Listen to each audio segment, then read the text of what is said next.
Hola a tothom. En este vídeo vamos a ver cómo crear un proyecto con el Android Studio, ¿vale? Cuando abrimos el Android Studio, después de una pantalla de bienvenida en la que aparece en la actual versión pues una bonita ardilla, pues nos aparece esta ventana, que es la primera en la que tenemos que introducir datos. Y veis que en esta parte central tenemos tres opciones: una, crear un proyecto nuevo; la segunda, abrir un proyecto ya existente; y la tercera, obtenerlo desde VCS. De momento nos vamos a centrar en la primera y la segunda, y sobre todo la primera en el caso actual. O sea, vamos a crear un proyecto nuevo, y cuando hayamos acabado de trabajar con él y queramos volver a abrirlo, lo abriremos con Open, ¿vale? Bueno, vamos a crear este nuevo proyecto. Cuando le damos al botón nos aparece este nuevo cuadro de diálogo en el que podemos elegir diversas cosas. En la parte izquierda podemos indicar qué tipo de dispositivo va a ejecutar nuestra aplicación, y en este caso nos interesa pues un teléfono o una tablet, ¿vale? Luego en la parte derecha vemos que hay diferentes tipos de activities. Aquí indicamos la activity inicial, la activity con la que queremos comenzar la aplicación. Podemos indicar una activity predefinida, pero a nosotros de momento vamos a iniciar una activity vacía, para ir creando desde el código Java y desde las activities que nosotros creemos, pues la activity que nos interese, ¿no? El tipo de activity que nos interese. Le damos a Next y nos aparece esta nueva ventana, ¿vale? En este caso, aquí hay varias opciones que indicar. Primera, el nombre del proyecto. En nuestro caso va a ser repta y vuestro nombre, ¿vale?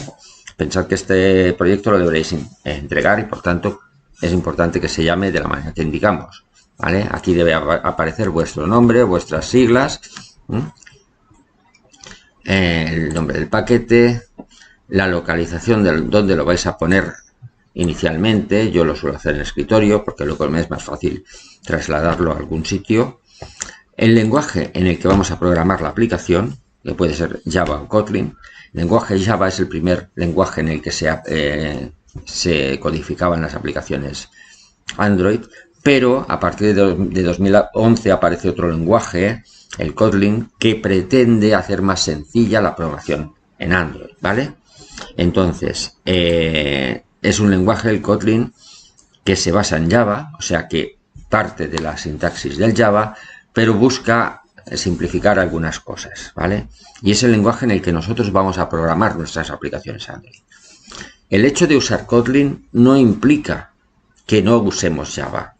Nosotros podemos tener algunas clases en Kotlin y podremos tener algunas clases en Java dentro del mismo proyecto, ¿vale? Con lo cual, el hecho de usar Kotlin, de poner aquí Kotlin, indica que vamos a usar algunas clases en Kotlin, o todas, pero no cierra la puerta a usar alguna clase en Java si es necesario, ¿vale? Finalmente indicamos el nivel mínimo de SDK, ¿vale? El nivel mínimo de SDK indica cuáles serán los requerimientos mínimos de SDK, o sea, de la versión de Android que tendrá el dispositivo en el que se ejecute nuestra aplicación. Por ejemplo, si ponemos 23, significa que para que nuestra aplicación se ejecute en un dispositivo ha de tener una versión de Android que sea la SDK 23 o posterior. El SDK 23 corresponde con el Android 6.0, ¿vale? ¿Qué estamos indicando con esto? Pues estamos indicando también que si nuestro nivel de SDK es muy reciente, podremos usar las características más recientes que nos ofrezca el Android. Pero a la vez, ¿qué pasa? Fijaos qué pasa cuando yo elijo alguna de las últimas versiones. Que mi aplicación solo podrá ejecutarse en el 6,7% de los dispositivos, porque evidentemente si el SDK que uso es muy reciente, si la versión de Android es muy reciente, habrá pocos dispositivos que la puedan ejecutar, que tengan esa versión instalada, ¿vale? En cambio, si yo cojo una versión muy antigua, por ejemplo la 16, el SK16, la versión 4.1, podré ejecutar mi aplicación prácticamente en todos los dispositivos existentes actualmente, pero a la vez habrá características recientes que yo no podré utilizar porque esos dispositivos o los dispositivos más antiguos no las implementan y por tanto en mi aplicación yo no la puedo implementar. Por tanto he de buscar un equilibrio. Por ejemplo, la 23 es una opción buena porque prácticamente tiene todas las características que podamos necesitar y a la vez se ejecuta en un 95% de los dispositivos. Bueno, pues una vez hemos elegido todas estas opciones, damos a Finish y ya podemos iniciar la creación de nuestro proyecto, ¿vale? La creación del proyecto tarda un ratito y por tanto esperamos un poquito.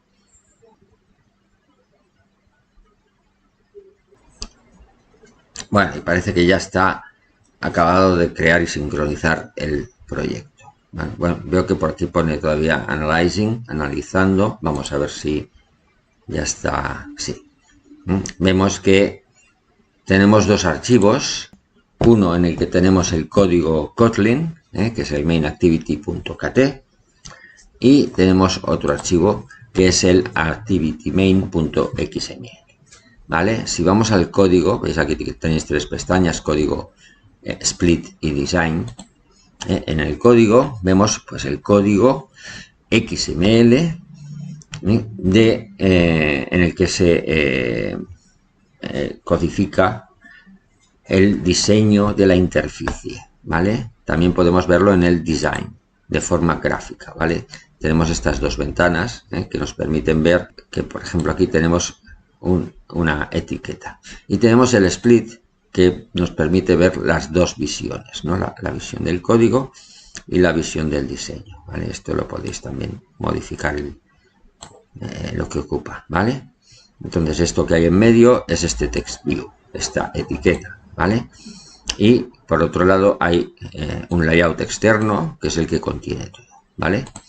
Normalmente ahora para empezar yo os recomiendo que en lugar de un constraint layout, que es un poco más complejo en cuanto a su uso, uséis un linear layout. Linear layout, ¿vale? Y eso implicará que habrá que modificar también algunas cositas aquí. Hay que eliminar estas dos líneas y esta también. Hay que añadir aquí otro atributo que es el orientation. Le vamos a poner vertical y hay que eliminar también estas cuatro líneas, pero con cuidado de no eliminar en la marca de cierre del tag, ¿vale? Vale. Vemos que ahora ya nos aparece aquí. Si queremos que aparezca en el centro, podemos poner un gravity, gravity, no layout, gravity centrado, ¿vale? Y en ese caso ya nos aparece también en el centro. Una vez hemos hecho esto, lo que tendremos que hacer también es ejecutar la aplicación para ver si funciona. ¿Por qué ejecutar la aplicación si no hemos codificado nada? Pues porque a veces el Android Studio, puesto que para crear los proyectos necesita una sincronización con Internet y bajar algunos paquetes, puede ser que se produzcan errores en la creación del proyecto. Es relativamente habitual. No pasa siempre, pero a veces pasa. Por lo tanto, es importante ejecutar el proyecto nada más creado, porque de esa manera, si se produce un error, lo detectamos al principio, eliminamos el proyecto y creamos otro. Si no lo hiciéramos y se produjese un error al crear el proyecto, podríamos seguir codificando, seguir creando código y darnos cuenta mucho más adelante. Y en ese caso será mucho más complicado corregir los errores que se hayan producido, porque primero nos costará más encontrar por qué se ha producido el error y en segundo lugar, una vez sepamos por qué, nos costará más también solucionarlo, con lo cual lo mejor es, una vez hemos creado un proyecto, ejecutarlo y probarlo. Si vemos que se ejecuta, como es nuestro caso, vemos que ya se ejecuta y aparece el Hello World aquí en medio, significa que el proyecto está bien y a partir de ahora ya podríamos seguir codificando. Bueno, y hasta aquí el vídeo de cómo crear un proyecto Android. En el siguiente ya comenzaremos a codificar, comenzaremos a poner código y a crear cosas, ¿vale? Venga, hasta el siguiente vídeo.